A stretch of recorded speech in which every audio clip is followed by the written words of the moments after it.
Hello guys, welcome to my YouTube channel. I have recently cleared my C Inter both groups in May 24 and in costing I have scored 77 marks out of 100. So in this video I am going to share my costing answer sheet with you. And तो आपको पता है कि costing में जैसे कि 70 marks का subjective होता है एंड 30 मार्क्स की MCQ. सो सब्जेक्टिव का 70 मार्क्स के पेपर में से आई स्कोर्ड 61 मार्क्स. सो इस वीडियो में मैं आपके साथ अपनी कॉस्टिंग की आंसर शीट शेयर करने वाला हूँ एंड मैं आपको बताऊँगा कि आपको एग्जाम में कैसे आंसर अटेम्प्ट करने हैं. सो सबसे पहले मैं आपको पेपर का पैटर्न बता देता हूँ. तो फर्स्ट क्वेश्चन होता है 14 मार्क्स का जो कि कंपलसरी होता है. एंड जनरली कॉस्टिंग में सारे क्वेश्चन में जो आपके बार आया था May 24 में सब क्वेश्चन में हर क्वेश्चन में 3 सब पार्ट्स थे. तो फर्स्ट क्वेश्चन 14 मार्क्स का था, उसके भी 3 सब पार्ट थे. एंड इसके अलावा 5 क्वेश्चन होते हैं 14 मार्क्स ईच के, जिसमें सब में कोई भी 4 क्वेश्चन करने होते हैं, एक हमें उसमें स्किप करना होता है. एंड उसमें भी अलग अलग फर्दर सब पार्ट्स होते हैं. So first question compulsory of 14 marks and उसके अलावा बाकी 5 में से कोई भी 4. एंड इन टोटल 70 मार्क्स का पेपर होता है. सो मैं आपके साथ अपनी आंसर शीट शेयर. सो इसमें मैंने 61 मार्क्स स्कोर किया है. ये मेरी सर्टिफाइड कॉपी है. सो सबसे पहले मैंने स्टार्ट किया क्वेश्चन नंबर 1 से. सो क्वेश्चन नंबर 1 में हमें EOQ निकालना था, रीऑर्डर लेवल, एंड उसके अलावा हमें ये बताना था कि हमें कंपनी को डिस्काउंट ऑफर मिल रहा था तो कंपनी को एक्सेप्ट करना चाहिए कि नहीं करना चाहिए. आई एम श्योर आपने ऐसे क्वेश्चन काफ़ी प्रैक्टिस किए होंगे. सो फर्स्ट क्वेश्चन में फर्स्ट क्वेश्चन के ए पार्ट में सबसे पहले हमें EOQ निकालना था. तो मैंने EOQ निकाल दिया, फॉर्मूला लिख दिया 2AO/C. एंड यहाँ पे ना जैसे मैंने जनरली कॉस्टिंग के पूरे आंसर शीट में मैंने जो भी आंसर होता था एग्जैक्ट आंसर, उसको मैंने ना बॉक्स बना के ऐसे रेक्टेंगल बॉक्स बना के अलग से सर्कल कर दिया था ताकि एग्जामिनर को अलग से दिख जाए कि हाँ आंसर कहाँ पे एग्जैक्ट. तो जैसे यहाँ पे EOQ 6000 यूनिट्स आ रहा था तो मैंने यहाँ पे इसको बॉक्स बना के सर्कल कर दिया है ताकि ऐसे सही रहता है, एग्जामिनर को दूर से दिख जाता है कि आंसर कहाँ है. जैसे आपने बहुत सारा कंटेंट लिखा हुआ है तो बीच में अलग से वो हाईलाइट हो जाता है. तो इसलिए आप भी चाहो तो ऐसे कर सकते हो. तो फर्स्ट क्वेश्चन का फर्स्ट पार्ट में EOQ 6000 यूनिट्स ये सही था, तो इसमें मुझे स्टेप 1 में मिल गए 2 मार्क्स. तो इसमें स्टेप वाइज मार्क्स मिलते हैं. देन सेकंड था रीऑर्डर लेवल निकालना. तो मैंने रीऑर्डर लेवल का फॉर्मूला लिखा, देन इसको भी निकाल के ये आ गया 51,500 यूनिट्स. तो इसको भी मैंने ऐसे सर्कल कर दिया एंड ये भी सही है. देन इसमें भी आ गया 1 मार्क्स. देन थर्ड पार्ट में मैंने बताया कि क्वांटिटी डिस्काउंट इवैल्यूएट करना था. तो ये मैंने टेबल बना के कर दिया है कि REQ इतना हो एंड अगर डिस्काउंट मिलने के बाद हमें इतने यूनिट्स खरीदने हो तो कैसे होगा. तो इसमें परचेज प्राइस आ गया, ऑर्डरिंग कॉस्ट आ गया, कैरिंग कॉस्ट. एंड इसमें मैंने सबको देखा, मैंने सर्कल कर रखा है जैसे परचेज प्राइस दोनों का, ordering cost, carrying cost and then total cost आ गया. तो टोटल कॉस्ट डिस्काउंट मिलने के बाद कम है, सो हमें डिस्काउंट एक्सेप्ट कर लेना चाहिए.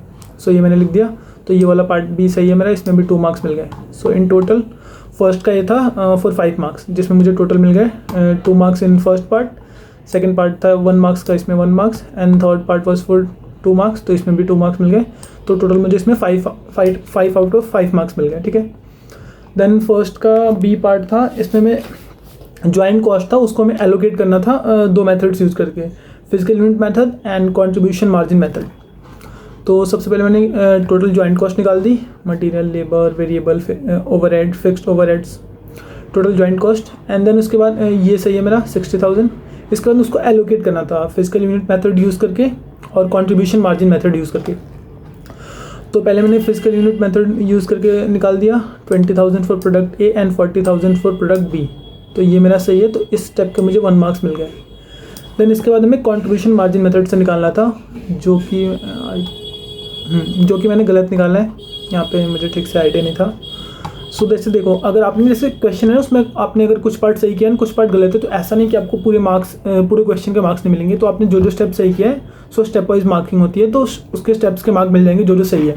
जैसे यहाँ मैंने जॉइंट कॉस्ट सही निकाला है एंड उसको एलोकेट सही किया फर्स्ट पार्ट में as per physical unit method, तो इसमें मुझे 1 मार्क्स मिल गया है.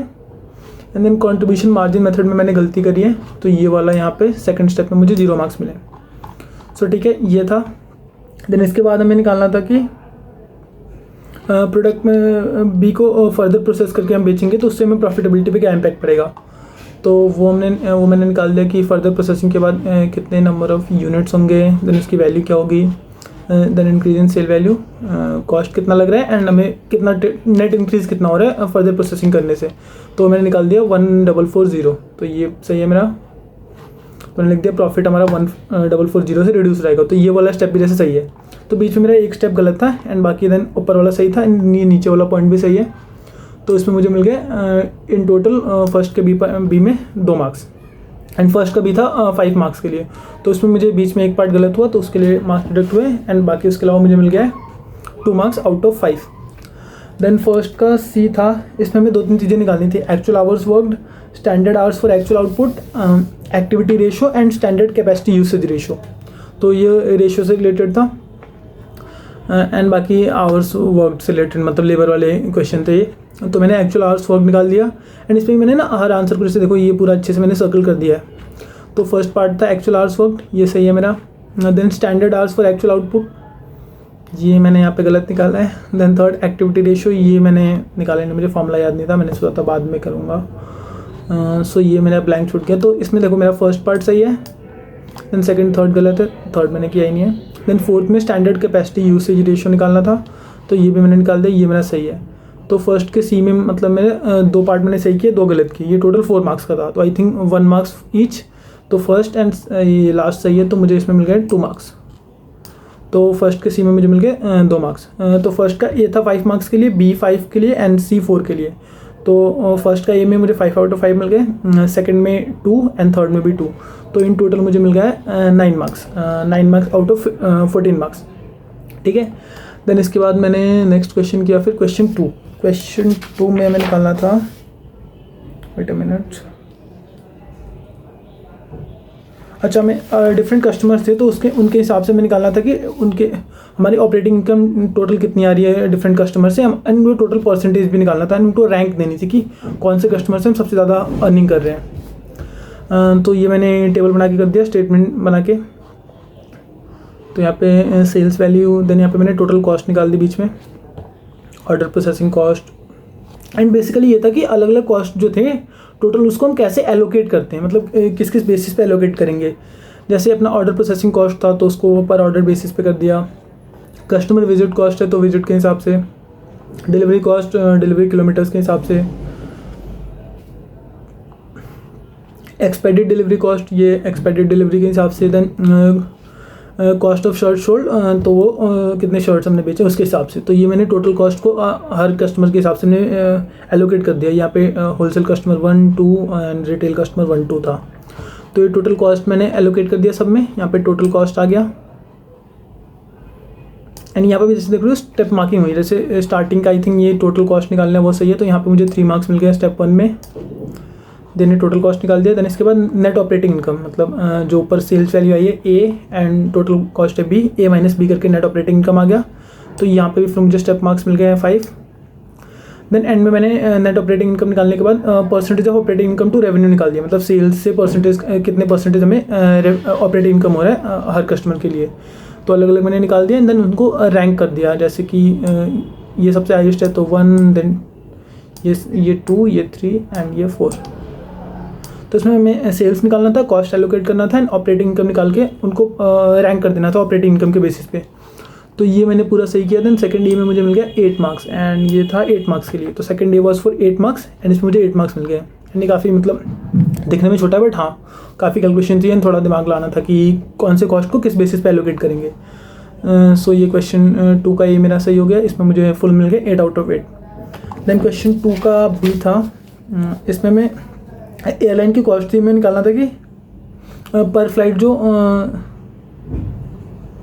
एनडी से जीए कोई स्टेशन ऐसे इन्होंने 2 नाम दिए हुए हैं 2 प्लेसेस का। तो एनडी से जीए जो हमारा फ़्लाइट जाती है तो उसमें नेट ऑपरेटिंग इनकम कितना होता है पर फ्लाइट। सो ये निकालना था, इसमें हम टोटल कॉस्ट निकालेंगे एंड उनको फिर उसको फिर निकाल देंगे पर फ्लाइट कितना ऑपरेटिंग इनकम हो रहा है हमारा। सो इसमें मैंने निकाल दिया जैसे सेल्स वैल्यू कि कितने सीट्स हैं उसमें कितना ऑक्यूपाई हो रहा है एंड कितने में पैसे मिल रहे हैं। तो सेल्स हो रही है 15,75,000। देन ऑपरेटिंग कॉस्ट को हम ना 2 उसमें निकालते हैं, वेरिएबल अलग कर देते हैं, फिक्स्ड अलग कर देते हैं। तो मैंने वेरिएबल निकाल दिया fuel cost, food serving cost, commission paid to travel agents. तो यहाँ पे टोटल वेरिएबल कॉस्ट आ गया। देन कॉन्ट्रीब्यूशन आ गया sales minus variable. Then fixed cost हो गया lease and landing charges, salary of flight crew, total fixed cost. And then आ गया नेट ऑपरेटिंग इनकम। सेल्स में से हमने पहले वेरिएबल कॉस्ट माइनस किया, कंट्रीब्यूशन आया, कंट्रीब्यूशन में से फिक्स्ड कॉस्ट माइनस किया तो आ गया नेट ऑपरेटिंग इनकम। तो ये आ गया नेट ऑपरेटिंग इनकम 1,92,855। तो यहाँ मुझे मिल गया 3 मार्क्स स्टेप के लिए। देन इसमें ना इस सेकंड के बी में फर्स्ट पार्ट ये था एंड सेकंड पार्ट में ये था कि अगर हम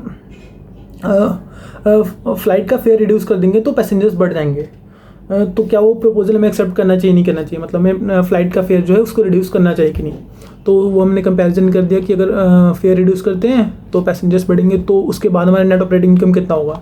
तो पहले हमारा 1,92,000 समथिंग था एंड देन ये करने के बाद हमारा नेट ऑपरेटिंग इनकम बढ़ रहा है 2,85,000 हो जा रहा है। तो नेट ऑपरेटिंग इनकम बढ़ रहा है तो प्रपोजल इंप्लीमेंट कर देना चाहिए। तो ये वाला पार्ट मैंने फिर कैलकुलेट कर दिया, फिर स्टेटमेंट बना के पूरा, तो इसमें मुझे 3 मार्क्स मिल गया। तो इस वाले पार्ट में मुझे यहाँ पे 3 मार्क्स एंड देन यहाँ पे भी 3 मार्क्स। तो सेकंड बी में सेकंड बी था 6 मार्क्स के लिए, इसमें 2 पार्ट थे तो 3, तो यहाँ पे मुझे 6 आउट ऑफ 6 मिल गए। तो क्वेश्चन नंबर 2 14 मार्क्स के लिए था टोटल एंड इसमें मुझे 14 आउट ऑफ 14 मिल गया, मतलब फुल मार्क्स मिल गया सेकंड में। Then comes question number 3। Question number 3 में भी 2 पार्ट्स थे, 7 मार्क्स ईच के। तो क्वेश्चन थर्ड का ये था, इसमें मैं बेसिकली निकालना था कि कंपनी जो है अभी 60% कैपेसिटी पे काम कर रही है एंड अगर 70% एंड 90% कैपेसिटी पे काम कर रही है तो प्रॉफिट्स कितना होगा। तो ये भी कोई ऐसे भी क्वेश्चन आई थिंक आपने काफ़ी प्रैक्टिस किए होंगे, मैं काफ़ी प्रीवियस ईयर एनएमडीपी वगैरह में भी आता रहता है ऐसा। तो हमें 60% का डेटा दिया होता है एंड बाकी हमें निकालना होता है कि वेरिएबल क्या है, फिक्स्ड क्या है, उसके हिसाब से। तो ये भी मैंने स्टेटमेंट बना के कर दिया कि 60%, 70% एंड 90% करके। तो सेल्स कितना होगा एंड इसमें बाकी चेंजेस दिए होते हैं कि 60% पे सेल्स इतना हो जाएगा, कॉस्ट फिक्स्ड कॉस्ट इतनी इंक्रीज हो जाएगी, कैसे होगा। जैसे सेल्स का था 400, 388 एंड 384 के हिसाब से, तो सेल्स निकाल दिया। देन वेरिएबल कॉस्ट निकाल दिया, वेरिएबल कॉस्ट में था direct material, then direct labour, variable factory overhead and then variable admin and selling overheads. तो ये सब निकाल दिया। तो यहाँ पे आगे टोटल वेरिएबल कॉस्ट, देन मैंने निकाला contribution, sales minus variable cost and यहाँ तक मुझे मिल गए स्टेप के 4 मार्क्स। देन इसके बाद फिक्स्ड कॉस्ट निकाल दी, डिफरेंट वो बेसिस होता है, वो आप क्वेश्चन में देख के कर सकते हो, आपने किए होंगे ऐसे क्वेश्चन। तो फिक्स्ड कॉस्ट निकाल दिया, factory overhead, then admin and selling overhead and generally fixed cost same होता है। अगर कुछ चेंजेस ना बताए हो तो कैपेसिटी इंक्रीज़ करो या कम रखो, हर कैपेसिटी पे फिक्स्ड कॉस्ट सेम रहता है। तो यहाँ जैसे फिक्स्ड कॉस्ट हर जगह सेम है, तो टोटल फिक्स्ड कॉस्ट आ गया। बस एडवर्टीजमेंट कॉस्ट ज़्यादा है 90% है, मतलब ज़्यादा मार्केटिंग कर रहे होंगे 90% सेल्स को अचीव करने के लिए। देन टोटल फिक्स्ड कॉस्ट हो गया। देन नेट प्रॉफिट निकाल दिया हमने कि 60% एंड 70% एंड 90% पे कितना होगा। तो ये टोटल निकाल दिया। फिर इधर मुझे मिल गया 2 मार्क्स स्टेप मार्क्स के। देन इसके बाद एंड हाँ, ये निकालना था पहले 60, 70, 90 पे एंड इसके बाद सजेशन देना था कि कैपेसिटी इंक्रीज़ करने पे हमारा प्रॉफिट कैसे इंक्रीज हो रहा है एंड इसका मतलब क्या कॉन्सिक्वेंसेस है, हमें इंक्रीज़ करना चाहिए नहीं करना चाहिए। तो मैंने सजेशन दे दिया कि प्रॉफिट जो है 70% लेवल पे डिक्रीज़ होता है बट 90% पे इंक्रीज़ होता है। तो कंपनी को जो है 90% पे अपना 90% कैपेसिटी पे काम करना चाहिए हाईएस्ट प्रॉफिट के लिए। तो इसमें मुझे 1 मार्क्स यहाँ पे मिल गए। तो बेसिकली मेन तो ये था 6 नंबर के लिए, ये 6 मार्क्स का था, ये फर्स्ट पार्ट था जो मैं पूरा हमने निकाल दिया कि नेट प्रॉफिट कितना आ रहा है डिफरेंट कैपेसिटी पे एंड देन इसमें बस सजेशन देना था, ये 1 मार्क्स का था। तो टोटल मुझे मिल गए 7 मार्क्स। सो थर्ड का ये पार्ट था 7 मार्क्स के लिए जिसमें मुझे फुल मिल गए, इसमें भी 7 out of 7। And then third का बी था, इसमें मैंने रिकन्सिलेशन स्टेटमेंट बनाना था, cost account and financial account के बीच में मैं रिकन्साइल करना था दोनों की बैलेंसेस को। तो ये भी अपने आई थिंक काफ़ी क्वेश्चन ऐसे करे होंगे। जैसे नेट प्रॉफिट से स्टार्ट किया मैंने, मतलब कॉस्ट अकाउंट के नेट प्रॉफिट से स्टार्ट किया। देन जो भी चीज़ें लेस एंड ऐड करनी थी कि जैसे फैक्ट्री ओवरहेड अंडर एब्जॉर्ब था तो उसको माइनस कर दिया, ओवर एब्जॉर्ब को यहाँ पे ऐड कर दिया। Then interest paid minus different expenses थे तो उनको माइनस प्लस किया एंड एंड में हमने निकाल दिया net profit after financial accounts. And ये जनरली आसान होता है क्योंकि आपके पास दोनों अमाउंट्स होते हैं, आपके पास फाइनेंशियल अकाउंट्स के भी नेट प्रॉफिट होते हैं एंड कॉस्ट अकाउंट्स के भी नेट प्रॉफिट होते हैं। आपको प्लस माइनस करके कैसे भी आपको इक्वल कर देना, अगर कहीं मिस्टेक भी होता है तो आपको समझ में आ जाता है कि यार इतना डिफरेंस हो रहा है, तो मतलब कैसे भी आपको रिकन्साइल कर देना होता है दोनों बैलेंसेस को। तो ये मैंने कर दिया। तो इसके मुझे मिल गए 6 मार्क्स। एंड इसके बाद इसका सेकेंड पार्ट था कि रिकन्सिलेशन कब कब रिक्वायर्ड होता है। तो जैसे ये था 6 मार्क्स के लिए एंड ये था 1 मार्क्स के लिए। तो इसमें मैंने 1-2 लाइन लिख के छोड़ दिया है तो यहाँ पे मुझे सेकंड पार्ट में मुझे 0 मिले हैं, बट फर्स्ट पार्ट में मुझे 6 मार्क्स मिल गया। सो ये टोटल थर्ड का भी था 7 मार्क्स के लिए, इसमें से मुझे 6 मिल गया है। So in total I got 13 marks. Third का ये 7 आउट ऑफ 7 एंड थर्ड का भी मैं 6। तो थर्ड क्वेश्चन 14 में से 13 मार्क्स मिले हैं, सिर्फ 1 मार्क डिडक्ट हुआ है, वो भी यहाँ पे ये जो रीजनिंग लिखनी थी कि रिकन्सिलेशन हम कब कब करते हैं, तो कोई नहीं। तो ये 3 क्वेश्चन हो गए। देन इसके बाद बता 4th and 5th। And generally मैं एग्जाम में ऐसे करता हूँ, जैसे 3 क्वेश्चन हो गए, उसके बाद ना मैं जाके पहले MCQ सॉल्व कर लेता हूँ, क्योंकि MCQ काफ़ी स्कोरिंग होता है। MCQ आपका मतलब काफ़ी 30 मार्क्स का MCQ होता है, वो आप जनरली 30 to 40 मिनट्स में कर लेते हो। तो वो आप ना एग्जाम के बीच में कर लिया करो, क्योंकि एंड के लिए छोड़ोगे तो एंड में मतलब आप थोड़ा टाइम कम होगा, थोड़ा पैनिक वाली सिचुएशन में अगर हो गए तो वो MCQ गलत हो जाएंगे। तो जनरली आप ना 2-3 क्वेश्चन कर लो, उसके बाद पहले जाके MCQ सॉल्व कर लो, फिर जो बचे टाइम उसके बाद अपना सब्जेक्टिव पेपर सॉल्व करते रहो, ठीक है। तो मैंने जैसे 3 क्वेश्चन किए यहाँ पे, एंड इसके बाद फिर मैंने जाके पहले MCQ सॉल्व कर लिया, 30 to 40 मिनट्स लगे थे अप्रॉक्स। उसके बाद फिर मैंने स्टार्ट किया क्वेश्चन नंबर 4 से। एंड क्वेश्चन नंबर 4 में भी 2 पार्ट था, A 8 मार्क्स के लिए एंड B 6 मार्क्स के लिए। तो 4th का A जो था वो था प्रोसेस कॉस्टिंग से। तो उसमें मैं डिफरेंट प्रोसेस अकाउंट बनाना था, abnormal loss and gain account and costing P&L account. तो ये पूरा फुल फ्लेज क्वेश्चन था प्रोसेस अकाउंटिंग के, कि process P account, process Q account बनाओ, एंड उसके अलावा abnormal loss, profit and costing P&L। ये तो पूरा फुल फ्लेज क्वेश्चन था 8 मार्क्स के लिए। तो ये काफ़ी आसान था। मैंने जैसे यहाँ पे फिर देखो प्रोसेस P अकाउंट बनाया, एंड मतलब वहाँ पे टाइम का इशू होता है। तो जैसे मैंने देख रहा हूँ स्केल वगैरह यूज़ नहीं किया, खुद से पेन से ही अपना लाइन वाइन खींच दिया है, तो इतना कुछ मैटर करता नहीं है। At the end of the day आपके आंसर सही होना चाहिए, एंड राइटिंग वगैरह भी मतलब पढ़ने लायक होनी चाहिए, इतना कुछ बहुत सजा के एंड इतना सुंदर लिखने की जरूरत नहीं है। अब मतलब रीडेबल हो एग्जामिनर के लिए, बाकी बस हाँ, एंड हाथ से लाइन खींचो, जल्दी जल्दी करो आपको बस, क्योंकि टाइम का इशू होता है, काफ़ी लेंदी पेपर आता है, आपको पता है। सी इंटर में जनरली जो भी होते हैं न्यूमेरिकल वगैरह सभी लेंदी होते हैं। तो हाँ, मैंने यहाँ पे बेसिक सा फॉर्मेट बनाया, ये सॉल्व किया, इसमें आ गया कॉस्टिंग P&L, एंड इसमें यहाँ पे हाँ बाई प्रोसेस Q आ गया, तो ये Q में ट्रांसफ़र कर दिया। देन यहाँ पे जैसे फर्स्ट पार्ट था इसका प्रोसेस P अकाउंट, तो इसमें मुझे मिल गया 2 मार्क्स। एंड बाकी मैंने सबकी वर्किंग्स भी शो की है, जो जहाँ पे नीड है। जैसे यहाँ पे देखो कॉस्ट पर यूनिट मैंने अलग से नीचे निकाल के दे दिया कि 104 पर unit. Then process Q account, ये भी पूरा सॉल्व किया, एंड इससे आ गया कॉस्टिंग P&L अकाउंट में चला गया 6400। तो इसमें मुझे 2 मार्क्स मिल गए। प्रोसेस P में 2, देन प्रोसेस Q में भी 2 मार्क्स। इसमें पूरा सही है, इसमें कुछ ज़्यादा कुछ है नहीं। एंड देन इसके बाद हाँ, इसका भी जैसे मैंने कॉस्ट पर यूनिट नीचे वर्किंग शो कर दिया है, तो आप ना वर्किंग्स अच्छे से शो करना, जहाँ पे भी आपको नीड लगे कि हाँ इसकी वर्किंग शो करनी चाहिए मुझे, तो उसको अच्छे से वहीं पे आप वर्किंग शो करके आना। देन इसके बाद फिर एबनॉर्मल लॉस अकाउंट बना दिया, इसके फिर 1 मार्क्स मिल गया मुझे। देन एबनॉर्मल गेन अकाउंट बना दिया, इसका भी 1 मार्क्स मिल गया। देन इसके बाद कॉस्टिंग P&L अकाउंट बनाना था, तो ये मैंने कॉस्टिंग P&L बना दिया कि प्रोसेस P से कितना आया, Q से कितना आया, एंड ये पूरा टोटल करके नेट प्रॉफिट निकाल दिया मैंने 1,03,300 का। तो ये भी सही है, तो पूरा ये सही है मेरा, जो निकालना था मुझे P, Q, abnormal loss, abnormal gain, and then costing P&L account. तो 4th का ये जो 8 मार्क्स का था, तो मुझे फुल 8 में से 8 मार्क्स मिल गए। तो ये काफ़ी सही था, एंड प्रोसेस अकाउंटिंग काफ़ी ईजी, मतलब अगर आपके कॉन्सेप्ट क्लियर हो तो काफ़ी आसान होता है, इतना कुछ आप क्वेश्चन अच्छे से प्रैक्टिस करोगे तो ये बहुत जल्दी हो जाता है आपसे। एंड देन 4th का B था, ये 6 मार्क्स के लिए था।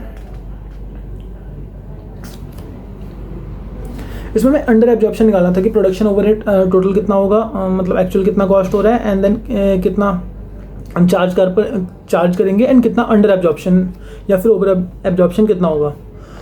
तो 4th का B था 6 मार्क्स के लिए। तो मैंने निकाल दिया absorb production overhead, actual production overhead incurred, मतलब कितना हमने एक्चुअल इनकर किया एंड कितना एब्जॉर्ब कर लिया।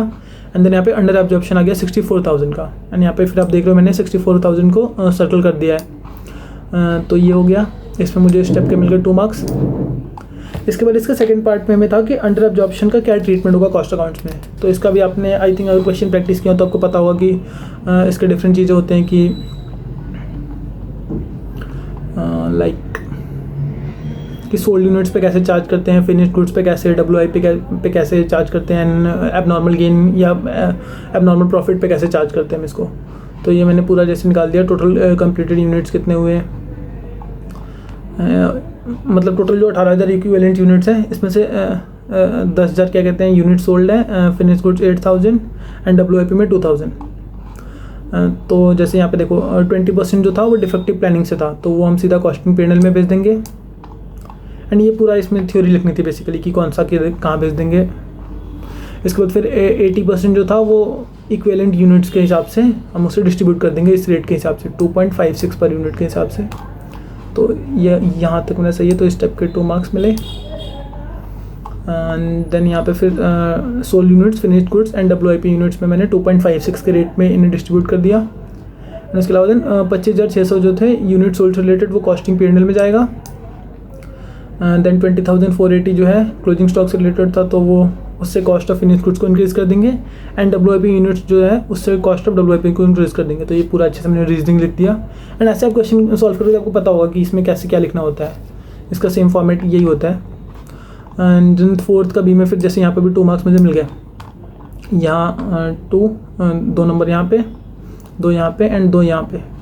तो 4th का B जो था 6 मार्क्स का, उसमें से मुझे 6 आउट ऑफ 6 मिल गए। तो 4th का 8 आउट ऑफ 8, B में भी 6 मिल गया total. So in total 4th में मुझे 14 में से 14 मार्क्स मिल गए। तो यहाँ पे फुल मार्क्स मिले।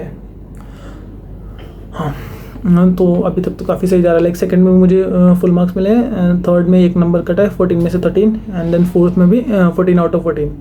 देन इसके बाद था एक लास्ट क्वेश्चन करना था 5th। एंड मतलब मैंने आपको बताया कि 4 में से कोई भी 3 करने होते हैं। मतलब 5 में से कोई भी 4 करने होते हैं। तो मैंने 5th क्वेश्चन किया था एंड 6th को स्किप कर दिया था। एंड ये मैंने आपको पहले बताया कि जो स्टार्टिंग का रीडिंग टाइम मिला ना 15 मिनट्स का, उसमें आप ना फर्स्ट क्वेश्चन को छोड़ के बाकी सारे क्वेश्चन एक बार एनालाइज कर लो, अच्छे से पढ़ लो उनको एंड देख लो कि कौन सा क्वेश्चन ज़्यादा डिफिकल्ट है। एंड जो आपको लगे कि डिफिकल्ट ज़्यादा है उसको आप पहले ही मार्क कर लो कि ये मुझे स्किप करना है। तो आप स्टार्टिंग के 15 मिनट्स ऐसे यूटिलाइज कर सकते हो कि आप मतलब ये मार्क कर लो कि कौन से क्वेश्चन आपको अटेम्प्ट करना है, कौन सा स्किप करना है, ताकि फिर ऐसे एग्जाम में आप ये ना डिसाइड करो। एंड मानो आपने क्वेश्चन स्टार्ट किया, फिर ऐसा लगा बाद में कि डिफिकल्ट है, फिर उसको आप स्किप कर रहे हो, तो इसमें काफ़ी टाइम वेस्ट हो जाएगा आपका। सो आप पहले से ये पूरा अच्छे से मतलब रीडिंग टाइम में ही अपना डिसाइड कर लो कि कौन सा क्वेश्चन स्किप करना है। सो लाइक मेरा डिसाइडेड था कि हाँ मुझे क्वेश्चन 6 स्किप करना है, क्योंकि ना क्वेश्चन 6 जो है इसमें था थ्योरी वाला। तो कॉस्टिंग में जनरली यार हम लोग ना अपना न्यूमेरिकल पे ज़्यादा फोकस करते हैं, थ्योरी पे क्या ही ध्यान देता है किसको, मतलब कि थ्योरी क्यों ही आएगा कॉस्टिंग में, हम ये सोच के चलते हैं। तो क्वेश्चन 6 जो है थ्योरी का आया था, तो मैंने स्किप कर दिया। मुझे भी नहीं आती थी थ्योरी, मतलब मैंने न्यूमेरिकल पढ़े हुए थे। हाँ, तो अपना कॉस्टिंग का जो 6th क्वेश्चन था थ्योरी, उसे मैंने स्किप कर दिया एंड 5th कर दिया, ये भी मतलब न्यूमेरिकल था। इसमें भी 3 पार्ट्स थे। 5th का A 6 marks, B 4 marks and C 4 marks. And then 5th का A जो था इसमें मैं निकालना था, इसमें मैं ये निकालना था कि लेबर टर्नओवर की वजह से हमारा कितना प्रॉफिट का नुकसान हुआ है, कितना लॉस हुआ है। मतलब लेबर टर्नओवर, जैसे लेबर कम काम कर रही है, ज़्यादा टाइम वेस्ट कर रही है, इन सब से हमारा कितना लॉस हुआ है बेसिकली। तो 5th के में हमें ये निकालना था, तो मैंने जैसे निकाल दिया अनप्रोडक्टिव आवर्स, ट्रेनिंग की वजह से मैंने कितना लॉस हुआ। देन वैकेंसी फाइल करने में डिले हुआ, उसकी वजह से कितना आवर्स हमारा लॉस हुआ। तो टोटल जो है 1,19,000 आवर्स हमारा नुकसान हुआ है। And then total productive hour निकाल दिया हमने। देन लेबर टर्नओवर हमने कॉस्ट टोटल निकाल दी कि सेटलमेंट कॉस्ट कितना हुआ, रिक्रूटमेंट सिलेक्शन कॉस्ट कितना है, training induction cost, rectification cost. तो टोटल कॉस्ट आ गई 5,99,830। एंड देन पर आवर हमने कितना हम वैल्यू ऑफ प्रोडक्ट्स प्रोड्यूस कर रहे थे, तो जितना भी आवर्स हमने लॉस किया, जैसे यहाँ पे हमने लॉस किया है 1,19,000 आवर्स। सो 1,19,000 आवर्स को पर आवर के हिसाब से हमारा कितना लॉस हुआ है, तो मैंने निकाल दिया कि profit loss on account of unproductive hours 8,13,000। And इसके अलावा जो हमारी कॉस्ट लगी थी यहाँ पे 5,99,830। सो टोटल प्रॉफिट जो है लेबर टर्नओवर के हिसाब से वो 5,99,830 प्लस 813 14,12,830। तो यहाँ पे ये मेरा फाइनल आंसर है। जो क्वेश्चन ने हमसे पूछा था कि टोटल कितना प्रॉफिट लॉस हो रहा है ड्यू टू लेबर टर्नओवर, तो ये मैंने सर्कल कर दिया, एक बॉक्स बना दिया, मतलब अलग से आंसर को हाईलाइट कर दिया बेसिकली। तो ये मैंने बॉक्स में लिख दिया 14,12,830। तो यहाँ पे भी स्टेप वाइज मुझे यहाँ पे 2 मार्क्स ऊपर मिल गए, 4 मार्क्स यहाँ पे। तो 5th का ये जो 6 मार्क्स का था, इसमें मुझे 6 आउट ऑफ 6 मिल गया फुल मार्क्स, ये मेरा सही हुआ है। एंड देन 5th का B था, इसमें मैं ब्रेक इवन सेल्स निकालना था। एंड इसमें ये निकालना था कि variable cost and fixed cost, variable cost बढ़ेगा एंड फिक्स्ड कॉस्ट कम होगा, तो उसकी वजह से हमारा देन हमें सेम प्रॉफिट कमाने के लिए कितना सेल्स वॉल्यूम इंक्रीज़ करना पड़ेगा। तो फर्स्ट में हमें ब्रेक इवन सेल्स निकालना था, तो यहाँ मैंने ब्रेक इवन सेल्स का फॉर्मूला डाला, फिक्स कॉस्ट बटा कंट्रीब्यूशन रेशियो या पीवी रेशियो, ये निकाल दिया मैंने 1,95,20,000 एंड इसको मैंने अपना सर्कल कर दिया है। देन यहाँ पे वर्किंग नोट शो कर दिया कि मैंने पीवी रेशियो कैसे निकाला है 25%, देन फिक्स्ड कॉस्ट कैसे निकाला है। तो इस स्टेप में मुझे मिल गए 2 मार्क्स। देन सेकंड में मैंने बताया था कि हमारा फिक्स्ड कॉस्ट डिक्रीज हो रहा है एंड वेरिएबल कॉस्ट बढ़ रहा है। तो हमें 15 लाख प्रॉफिट कमाने के लिए कितना सेल्स वॉल्यूम वो करना पड़ेगा। तो न्यू फिक्स्ड कॉस्ट हमने यहाँ पे लिख दिया, न्यू वेरिएबल कॉस्ट यहाँ पे एक्स ले लिया था हमने, टोटल सेल्स को एक्स ले लिया था, तो वेरिएबल कॉस्ट हमने ये निकाल दिया। तो यहाँ बेसिकली निकालना था कितना सेल्स वॉल्यूम हमें जनरेट, कितने सेल्स वॉल्यूम होना चाहिए 15 लाख प्रॉफिट अर्न करने के लिए।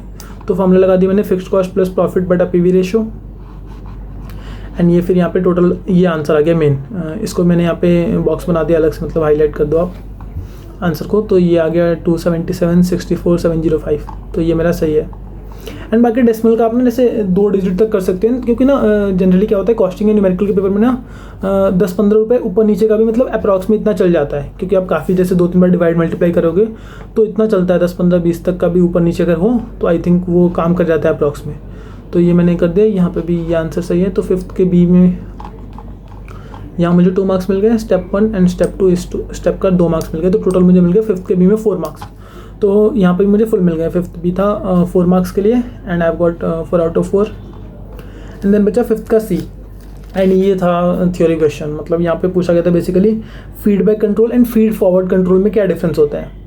सो मुझे इतना पता था नहीं, मैंने यहाँ पे थोड़ी बहुत कहानी वानी बनाई है यहाँ पे। जैसे अंडर फीडबैक कंट्रोल हम जो कॉस्ट पहले इनकर हो गया उसके रीज़न फाइंड करते हैं एंड फीड फॉरवर्ड में मतलब फ्यूचर में होने वाले कॉस्ट के बारे में करते हैं। तो ऐसे मैंने तुक्के मारे हैं। तो ये 5th का सी जो था ये था 4 मार्क्स के लिए। तो यहाँ पे इस पार्ट में मुझे हाफ मार्क्स मिला है, इधर कुछ मिला है, एक सेकेंड। तो यहाँ पे मुझे स्टेप 1 में हाफ मार्क्स मिल गया एंड मैंने नीचे फिर ये भी लिखा है, तो इसमें मुझे हाफ मार्क्स मिलते, इन टोटल मुझे 1 मार्क्स मिल गए। तो मुझे जितना भी आता था मैंने ऐसे कुछ भी लिख दिया, तो इसमें मुझे 4 में से 1 मार्क्स मिल गया। सो इन टोटल मुझे 5th क्वेश्चन में मिल गए 11 मार्क्स। तो 5th क्वेश्चन भी था 14 मार्क्स के लिए, तो ए एंड बी पार्ट तो सही गया एंड सी था थ्योरी, तो इसमें मुझे 3 मार्क्स कट हुए हैं, 4 में से मुझे सिर्फ 1 नंबर मिला है। तो ये था मेरा पेपर। मैं अगर आपके साथ एक बार मैं एंड में शो करता हूँ। तो जैसे फर्स्ट क्वेश्चन था 14, इसमें से मुझे 9 मार्क्स मिल गया एंड देन सेकंड क्वेश्चन में 14 out of 14 and then third में भी 14 में से 13 मार्क्स एंड फोर्थ क्वेश्चन में भी 14 में से 14 मार्क्स एंड फिफ्थ में भी 11 में से 14 में से 11 मार्क्स। तो सिर्फ यहाँ पे मतलब यहाँ पे 3 मार्क्स यहाँ कटे, एक यहाँ पे 4 और 5 यहाँ पे 9, तो 6 यहाँ पे मुझे टोटल 70 में से आप स्कोर 61 मार्क्स, सिर्फ 9 मार्क्स डिडक्ट हुए मेरे सब्जेक्टिव में। तो ये पेपर मेरा काफ़ी बढ़िया गया है। एंड एक और बात मैं आपको बताना चाहूँगा, लाइक ना मैं बेसिकली पहले मैं ग्रुप 2 के लिए दोनों ग्रुप देने का सोच रहा था एंड फिर एंड में जाते जाते ना बहुत ही मतलब एक तो हमारा एग्ज़ाम ना पोस्टपोन होने वाला था जून के लिए, जो कि नहीं हुआ एंड मई में एग्ज़ाम होने लगे। सो उस टाइम काफ़ी टेंशन चल रही थी, तो मैंने सोचा कि ग्रुप 1 देता हूँ, ग्रुप 2 मुझे स्किप करना था। मतलब मैं सोचा था ग्रुप 2 अपना सितंबर में दूंगा। सो मैं ऐसे एग्ज़ाम देने मतलब फॉर्म तो भर ही दिया था, तो मैं ऐसे एग्ज़ाम देने चला गया था। टू बी ऑनेस्ट मैंने कॉस्टिंग की रिवीजन एक भी नहीं की थी। लाइक कॉस्टिंग का जिस दिन एग्ज़ाम था ना उससे एक दिन पहले मैं अपने कॉलेज गया हुआ था अपना डिग्री वगैरह कलेक्ट करने। सो मैंने मतलब एग्ज़ाम से एक दिन पहले भी मतलब रिवीजन वगैरह अच्छे से नहीं की थी, मैं ऐसे ही गया था एग्ज़ाम देने। बट हाँ मतलब स्टार्टिंग में लेक्चर के साथ ना मैंने क्वेश्चन अच्छे से प्रैक्टिस वगैरह किया हुआ था सब कुछ।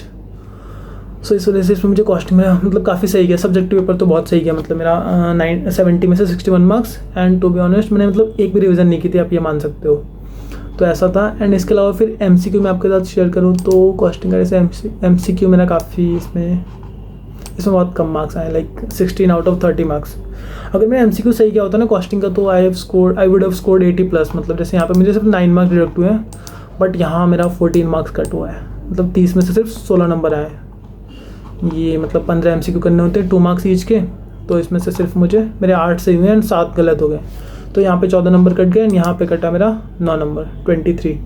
तो इन टोटल मतलब यहाँ पे 61 मार्क्स मुझे इधर से आ गया सब्जेक्टिव से एंड MCQ में 16 मार्क्स, 61 एंड 16, तो in total I have scored 77 marks. So yeah this was it. And बाकी जैसे मैं अपनी स्ट्रैटेजी शेयर करूँ तो कॉस्टिंग मैंने बताया कि हाँ मैंने रिवीजन नहीं कर पाया था, बट मैं ये आपको मतलब ऐसे गाइड नहीं कर रहा हूँ कि आपको भी मतलब बिना रिवीजन के ऐसे ही चले जाओ एग्जाम देने। एटलीस्ट आई थिंक 2 रिवीजन तो आपको करनी चाहिए।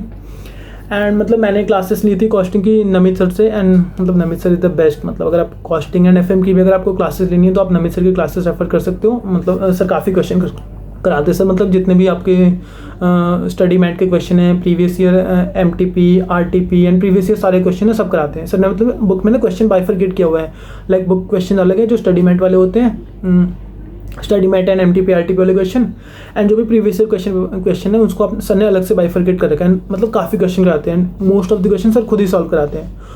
तो उस वजह से मैंने बताया ना मैं रिवीजन सही से कर नहीं पाया था, बट स्टिल वो ना लेक्चर्स के साथ मैंने काफ़ी क्वेश्चन प्रैक्टिस किए थे, तो कॉन्सेप्चुअल क्लैरिटी काफ़ी अच्छी सी थी, तो इस वजह से मेरा पेपर अच्छा गया था। सो या दैट वाज इट। एंड बाकी अब एटलीस्ट 2 रिवीजन कर लेना है, एंड अपना एग्जाम से पहले का जो भी एमटीपी आरटीपी हो उसको जरूर सॉल्व कर लेना। एंड अगर ना हाँ वन मोर थिंग, अगर आप जैसे अभी अगर सितंबर के लिए अपेयर हो रहे हो या फिर नेक्स्ट भी आपका अगर एग्जाम है, तो रिवीजन के टाइम ना आप सर की नमित सर की जो है बूस्टर बैच को रेफर कर सकते हो। मतलब वो यूट्यूब पे ना फ्री में सर रिवाइज कराते हैं, लाइक पूरा कॉस्टिंग आपको 2-3 दिन में सर पूरा रिवाइज करा देते हैं, तो वो काफ़ी सही रहता है। मतलब आपने लेक्चर्स कहीं से भी लिए हो तो एटलीस्ट ना रिवीजन के टाइम आप एक बार उनको रेफर कर सकते हो, मतलब पूरा अच्छे से रिवाइज करा देते हैं सर बिल्कुल कम टाइम में, एंड वो काफ़ी बेनिफिशियल रहता है। सो आप चाहो तो एक बार वो ज़रूर रेफ़र कर सकते हो। एंड बाकी अगर वीडियो यूज़फुल लगा हो तो प्लीज़ लाइक कर देना एंड सब्सक्राइब भी कर लेना। I am very close to reaching 1000 subscribers, so yeah please hit that subscribe button.